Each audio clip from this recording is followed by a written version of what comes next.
साथियों, एक बहुत बड़ी खुशखबरी है। आरबीआई ने निर्णय लिया है, अब कोई भी बैंक, कोई भी एनबीएफसी, कोई भी ऐसा बैंकिंग इंस्टीट्यूशन, कोई भी ऐसी संस्था जो बैंकिंग का काम करती है, वो कर्जदारों को पेनल्टी या पैनल इंटरेस्ट के नाम पर लूट नहीं पाएगी, लूट नहीं सकती है। इस तरह की लूट को बंद कर दिया गया है। आरबीआई ने निर्णय ले लिया है कि वो लोग जो अपना इंटरेस्ट नहीं चुका पा रहे, अपनी ईएमआई नहीं दे पा रहे, और ऊपर जब पेनल्टी लगाई जाती है, पेनल्टी पर इंटरेस्ट लगा दिया जाता है, उसको चक्रवर्ती ब्याज में जोड़ दिया जाता है, उसको ईएमआई में जोड़ दिया जाता है, और उनके ईएमआई का अमाउंट बढ़ता चला जाता है। अब ये नहीं होगा। आरबीआई ने सख्त इंस्ट्रक्शन दे दी है। आरबीआई ने नया सर्कुलर जारी कर दिया है। साथियों, ये हम सब की जीत है, ये कर्ज मुक्त भारत अभियान की जीत है। जो 1 साल से ज्यादा से हम लोग कर्ज मुक्त भारत अभियान चला रहे हैं, जो डाटा हम वित्त मंत्रालय को भेजते थे, प्रधानमंत्री कार्यालय को भेजते हैं, वो सारा डाटा आरबीआई को भेजा जाता है और आरबीआई उसके आधार पर निर्णय ले रहा है। आपकी समस्याओं को सरकार सुनने लगी है, आरबीआई निर्णय लेने लगा है, और मेरा विश्वास करिए, जल्दी ही वो दिन भी आएगा जब आरबीआई सारी पेनल्टी, सारे सरचार्ज, इंटरेस्ट पर लगाया गया इंटरेस्ट, वो सब समाप्त करेगा। और हो सकता है सरकार समय भी दे, खासकर से ऐसे लोगों को जिनका कमाई का साधन नहीं रहा, जिनका कोई कमाने वाला नहीं रहा, जिनका नोटबंदी, जीएसटी, लॉकडाउन के कारण व्यापार बंद हो गया, नौकरियां छूट गई हैं, जिनका कमाने वाला दुनिया में नहीं रहा है, या तो इनका लोन माफ किया जाएगा या इन्हें 2 वर्ष का समय दिया जाएगा। मुझे पूरा विश्वास है सरकार जरूर निर्णय लेगी, और ये बहुत बड़ा निर्णय है। 1 जनवरी 2024 से लागू होने वाला है, लेकिन ये आज नहीं तो कल होना ही था। अभी हो क्या रहा था, व्यक्ति की ईएमआई बाउंस हो जाती है, उस पर पेनल्टी लगाई जाती है, पेनल्टी पर ब्याज लगाया जाता है, फिर उसको ईएमआई में जोड़ दिया जाता है, और फिर ब्याज पर ब्याज, ब्याज पर ब्याज, चक्रवृद्धि ब्याज लगता रहता है। ईएमआई 10 बाउंस हुई होती है और रिफ्लेक्शन कर रहा होता है 10,000 की 10 ईएमआई का 2 लाख 2.5 लाख रुपए आउटस्टैंडिंग। व्यक्ति को समझ में नहीं आता कि मेरा तो 1 लाख आउटस्टैंडिंग होना चाहिए, ये 2.5 लाख 3 लाख कैसे बन गया। ये ऐसे ही बन जाता था क्योंकि चक्रवृद्धि ब्याज में वो ऐड हो जाता था, ईएमआई में ऐड हो जाता था। अब ये नहीं कर पाएंगे बैंक।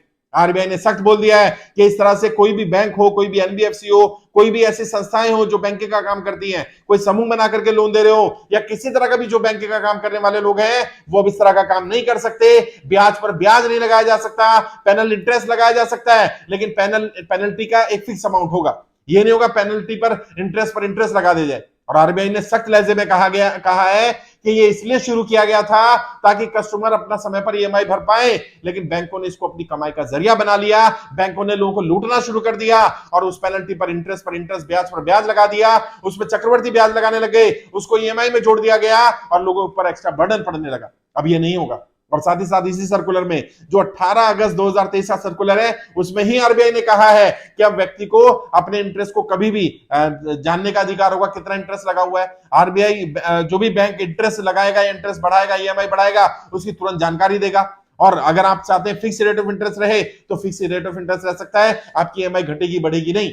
और अगर कभी बढ़ानी पड़ती है, आप अपने लोन को रिस्ट्रक्चर कराना चाहते हैं, तो आरबीआई ने कहा है ऐसी सुविधा देनी पड़ेगी कि व्यक्ति अपना ड्यूरेशन कम कर सके, ड्यूरेशन बढ़ा सके, ईएमआई कम कर सके, ईएमआई बढ़ा सके, अपनी सहूलियत के हिसाब से कस्टमर को फैसिलिटी मिले। कस्टमर कभी भी प्री क्लोजर करना चाहे तो किसी भी ड्यूरेशन पर किसी भी लोन को, चाहे गाड़ी का लोन है, एजुकेशन लोन है, हाउसिंग लोन है, पर्सनल लोन है, सीसी लिमिट है, ओडी लिमिट है, बिजनेस लोन है, कुछ भी है, वो जब भी चाहे वो रिस्ट्रक्चर करा सकता है, वो अपने लोन को प्री क्लोजर करा सकता है। इसके लिए बैंकों को फैसिलिटी देनी पड़ेगी कस्टमर को। ये आरबीआई ने सर्कुलर में दिया है। इस सर्कुलर का जो भी न्यूज आई है, जो भी कटिंग्स आई है, वो भी यहाँ वीडियो के डिस्क्रिप्शन में कमेंट में डाल देंगे हम लोग, ताकि आप वो देख सके। आप सर्च करिए आरबीआई की वेबसाइट पर, आरबीआई का लेटेस्ट सर्कुलर वहां भी मिल जाएगा। और आरबीआई की वेबसाइट पर फीडबैक का ऑप्शन भी है, वहां अपना फीडबैक दीजिए। अगर आपको बैंक परेशान कर रहा है, कोई एनबीएफसी वाला परेशान कर रहा है, कोई रिकवरी वाला परेशान कर रहा है, ऑलरेडी रिकवरी के लिए आरबीआई ने बहुत सारे सर्कुलर जारी किए हैं पिछले 1 साल के अंदर अंदर। साथियों, हम सबकी मेहनत रंग ला रही है। ऐसे अगर हम संगठित होकर के काम करते रहेंगे, यकीन मानिए एक दिन सरकार को झुकना पड़ेगा, क्योंकि हमारी मांग जायज है। हम कोई नाजायज मांग नहीं कर रहे। हमारी मांग क्या है? हमारी मांग ये है जिनके ऊपर पेनल्टी लगाई गई, सरचार्ज लगाए, इंटरेस्ट पर इंटरेस्ट लगाया गया, इसको पूरी तरह समाप्त किया जाए।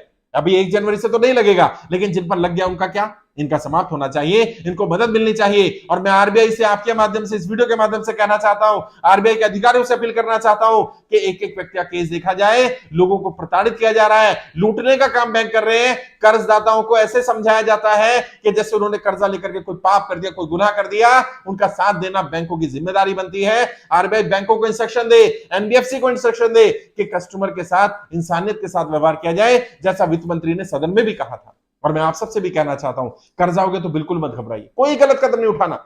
आप कर्जे की दलदल में फंसे, इसमें आपकी गलती नहीं है। और भारत के संविधान के हिसाब से ना तो कर्जा लेना अपराध है, और यदि आप समय पर कर्जा नहीं चुका पा रहे हैं, यह भी कोई गुनाह, कोई अपराध नहीं है। अपने आप को अपराधी फील मत करिए, ऐसा महसूस मत करिए कि आपने कोई पाप कर दिया, कोई गुनाह कर दिया है। आप कर्जे की दलदल में फंसे, इसमें आपकी गलती नहीं है। इसके लिए सरकार की गलत नीतियां जिम्मेदार है, और सरकार की गलत नीतियों की सजा आपने आपको नहीं देनी। अगर लेटेस्ट की बात करूं तो 7.5 लाख से ज्यादा लोग कर्जा मुक्ति अभियान में आवेदन कर चुके हैं। आप में से जिन लोगों ने भी आवेदन नहीं किया, वो आवेदन करिए, ज्यादा लोगों को जानकारी दीजिए, कर्जा मुक्ति का प्रमाण पत्र प्राप्त करिए। ये पूरा अभियान निःशुल्क चल रहा है। कर्जा मुक्ति प्रमाण पत्र भी निःशुल्क दिए जा रहे हैं, आपके राज्य में मिल जाएंगे, आपके लोकसभा में मिल जाएंगे, अलग अलग राज्यों में प्रमाण पत्र बांटे जा रहे हैं। आप गूगल पर सर्च करिए कर्ज मुक्त भारत अभियान, पूरी जानकारी मिल जाएगी। ज्यादा लोगों को शेयर करिए, जानकारी पहुंचाइए, और हमारी कोशिश है 1 करोड़ लोगों को संगठित किया जाए। और मेरा विश्वास करिए, जिस दिन 1 करोड़ लोग हमारे साथ हो गए, उस दिन सरकारों को हमारी बात माननी पड़ेगी, सरकारों को झुकना पड़ेगा, क्योंकि हमारी मांग जायज है, हम जायज मांग कर रहे हैं। और आरबीआई के इस फैसले का बहुत बहुत स्वागत है। आरबीआई ने कर्जदाताओं के पक्ष में एक बहुत बढ़िया निर्णय लिया, हम सबको इसका समर्थन करना चाहिए।